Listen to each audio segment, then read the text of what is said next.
ihris ala ma yanfa'uk wasta'in billah, na katika kukupia kwako na katika kuchukua kwako asbabi ya mambo yako unayoyafanya, omba msaada kutoka kwa Allah subhanahu wa ta'ala. Wasta'in billah, na uombe msaada kutoka kwa Allah subhanahu wa ta'ala, kwa sababu vyovyote vile ambavyo kwamba utachukua asbab alafu ukawa umekosa auni ya Allah, Allah haja kuauni, haja kupa taufiki, haja kusaidia, huwezi ukavuka, huwezi kufanya chochote. Unaweza umefanya asbabi nzuri lakini hakuna kitu. Kwa nini? Umekosa taufiki kutoka kwa Allah. Kwa hiyo fanya mambo, fanya asbab alafu muombe Allah msaada. Na ndio maana ya la haula wala quwwata illa billah.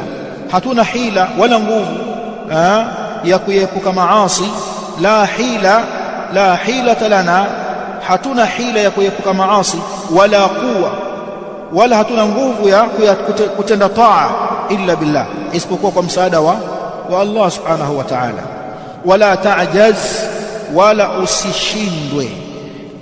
usishindwe katika hali yako hiyo, usipatwe na nyong'onyo, hali ya kubweteka kwenye jambo lolote lile.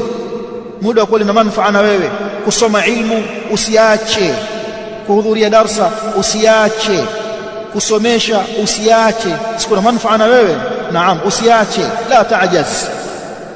La ta'jaz, kuandika vitabu usiache, sina manufaa na wewe, usiache. Kuwasaidia wanafunzi usiache, siku na manufaa na wewe, naam, usiache.